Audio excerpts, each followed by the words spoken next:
Exercise 1.4 question number 6. You are given the following transaction matrix for a two-sector economic. Two-sector economicல இருக்கிற transaction matrix கொடுத்திருக்காங்க. Sector, sales, final demand, gross output. அதை use பண்ணி first என்ன find பண்ண போறோம்னா write the technology matrix. Secondல determine the output when the final demand for the output sector 1 alone increases to 23 unit. First of all கொடுத்திருக்க டேட்டாவை use பண்ணி technology matrix use பண்ணும்போது 4A A11 3A A12 5A A21 4A A22 எடுத்துக்கலாம். Cross அவுட்புட்டை X1 X2 use பண்ணி technology matrix first find பண்ண போகிறோம்.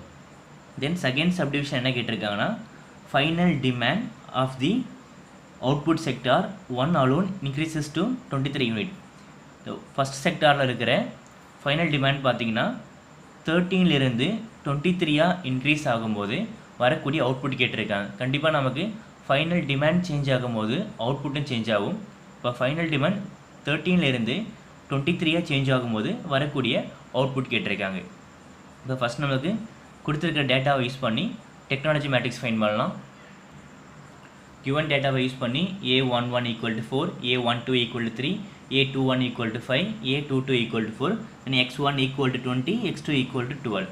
Next technology matrixல Bij equal to Aij divided by Xj, where I, j equal to 1, 2. B11 equal to A11 divided by X1. Divider நம்ம ஐயோட value தான் எழுத போகிறோம். So I இங்கே 1னா எக்ஸுக்கு பதிலாக 1. A11 equal to 4, X1 equal to 20. So இங்கே 4/20 divide பண்ணும்போது 1 time 5 times 1/5. B12 equal to A12 divided by X2. A12ஓட வேல்யூ 3, X2ஓட வேல்யூ இங்கே 12. 3/12 equal to 1/4. 3 டேபிளை கேன்சல் பண்ணால் 1 டைம் இங்கே 4 டைம்ஸ்.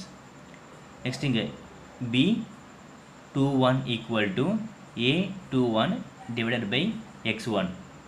A21ஓட வேல்யூ இங்கே 5, X1ஓட வேல்யூ 20. 5/20 5 டேபிளை டிவைட் பண்ணும்போது 1 time 4 times 1/4. B22 equal to A22 divided by X2. A22 ஓட வேல்யூ 4, X2 ஓட வேல்யூ நமக்கு 12. ஸோ 4 டேபிள் டிவைட் பண்ணால் 1 டைம் இங்கே 3 times 1/3. Next the technology matrix B equal to fine பண்ண எல்லா வேல்யூவும் மேட்ரிக்ஸாக சேஞ்ச் பண்ணும்போது ஃபஸ்ட்டு இங்கே 1/5 1/4 1/5 1/4. நெக்ஸ்ட் இங்கே 1/4 1/3. டெக்னாலஜி மேட்ரிக்ஸ் ஃபைன் பண்ண உடனே ஹவுக்கிங் சைமன்ஸ் கண்டிஷனை சாட்டிஸ்ஃபைட் ஆகுதான் செக் பண்ண போகிறோம். மொத்தம் அதில் 2 பாயிண்ட்டு நம்ம செக் பண்ண போகிறோம். ஃபஸ்ட் பாயிண்ட் பார்த்தீங்கன்னா I மைனஸ் பியோட மெயின் டயங்கனல் பாசிட்டிவாக இருக்கணும். Then determinant of I minus B must be positive. First இப்போ I minus B ஃபைன் பண்ணும்போது ஐயோட வேல்யூ இங்கே 1 0 0 1, then மைனஸ் ஆஃப் 1/5 1/4 1/4 1/3. ஃபஸ்ட்டு இங்கே மைனஸ் பண்ணும்போது 1 மைனஸ் 1/5 0 மைனஸ் 1/4 0 minus 1/4 1 minus 1/3. மைனஸ் பண்ணி வர ஆன்சர் கிராஸ் பண்ணும்போது 5 minus 1 இங்கே 4/5 minus of 1/4 minus of 1/4 cross பண்ணும்போது 3 minus 1னா 2/3. மெயின் டயங்கல் பார்த்தீங்கன்னா 4/5 2/3 பாசிட்டிவாக இருக்குது. அப்போ ஃபஸ்ட் பாயிண்ட் இங்கே சாட்டிஸ்ஃபைட் ஆகுது. செகண்ட் பாயிண்டில் பார்த்தீங்கன்னா determinant of I minus B. ஃபஸ்ட்டில் I minus B ஓட main diagonal positive, elements of main diagonal are positive. Next பாயிண்டில் determinant of I minus B. and determinant of 4 by 5 minus of 1 by 4 minus of 1 by 4 2 by 3. Then taking cross multiplication 4 by 5 into 2 by 3 minus of minus 1 by 4 into minus 1 by 4 minus into minus plus, so 1 by 4 into 1 by 4. 4 2s are 8, 5 3s are 15 minus 1 into 1 1 by 16. Next minus பண்ணும்போது denominator சேமாக இல்லை, so cross multiplication பண்ணும்போது 8 into 16 128 minus of 1 into 15 15, then divided by 15 into 16 240. 128 minus 15 113, then divided by 240. Determinant of I minus B oda value positive, that means greater than 0. First point la main diagonal positive இருக்கு, determinant of I minus B positive இருந்தா Hawking-Simmons condition viable. Hawking-Simmons condition satisfied பண்ணா the problem as a solution. That means நம்மளால அதுக்கான output find பண்ண முடியும். Output find பண்ண formula x equal to I minus B the whole inverse into D. எக்ஸ்ன்றது நமக்கு தேவையான output, then I minus B whole inverseயும் டிமாண்டையும் மல்டிப்ளிகேஷன் பண்ணும்போது நம்மளால் அவுட்புட் ஃபைண்ட் பண்ண முடியும்.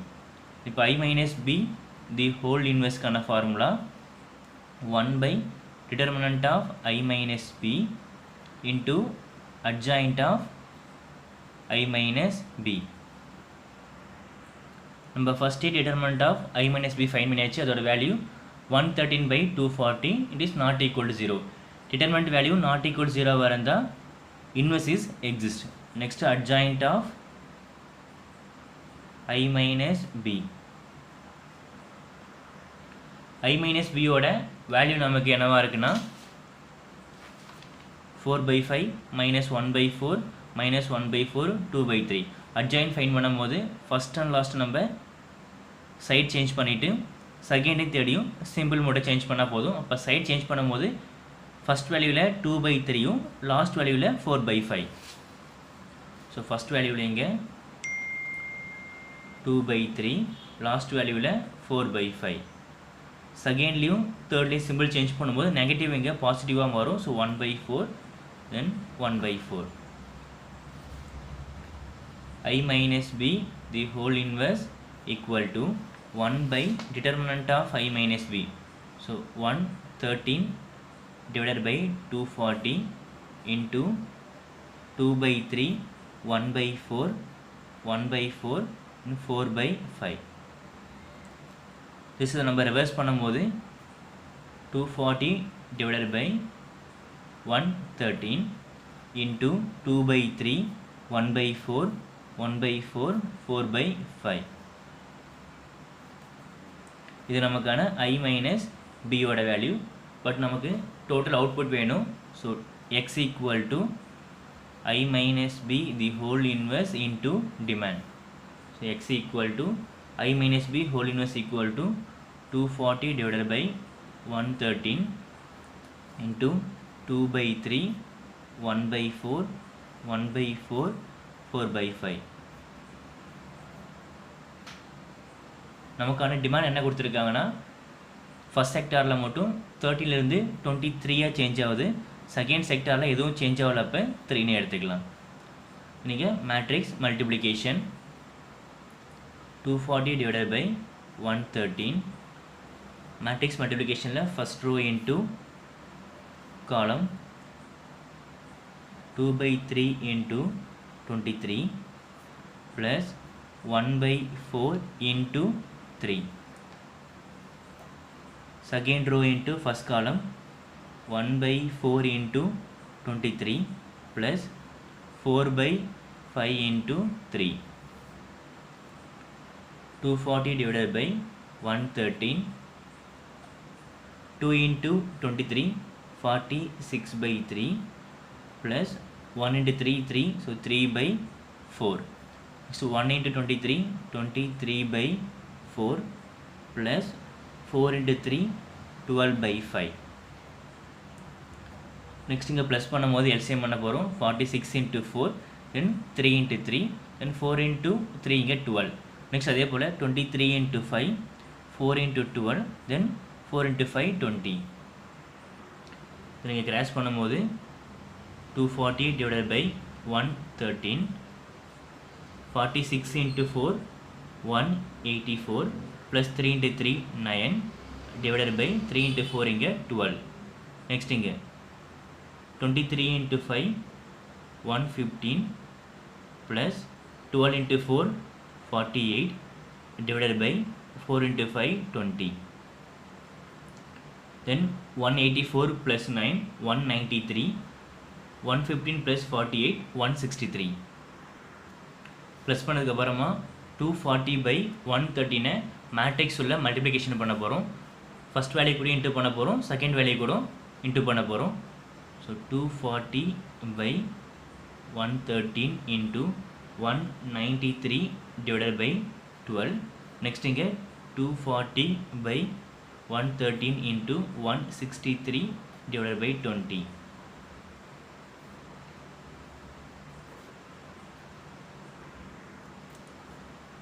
டுவெல்லையும் 240 டிவைட் பண்ணும்போது 24ல் 2 டைம்ஸ் இருக்கும். So 20 by 113 into 193. 20 into 193 multiplication பண்ணும்போது 3860 then divided by 113. நெக்ஸ்ட் இங்கே 20 டிவைட் பண்ணும்போது 0 and 0 கேன்சல், 1 டைம் இங்கே 12 times. 12 into 163 equal to 1956 then divided by 113. இந்த 2 டேர்மையும் 113 டிவைட் பண்ணும்போது நம்ம கிடைக்க போகிற ஃபைனல் ஆன்சர் என்னவாக இருக்குன்னா 34.16 ஒரு வேல்யூ. தென் 1956 113 டிவைட் பண்ணும்போது கிடைக்க போகிற ஃபைனல் ஆன்சர் 17.31. நம்மளோட சேஞ்ச் ஆன அவுட்புட் வேல்யூ என்னவாக இருக்குன்னா 34.16, செகண்ட் வேல்யூ 17.31. நெக்ஸ்ட் இங்கே தி output of 1 is 34.16, then the output of 2 is 17.31. ஃபஸ்ட்டோட output என்னவாக இருக்குன்னா 34.16 ஆகும், செகண்ட் செக்டரோட அவுட்புட் என்னவாக இருக்குன்னா 17.31.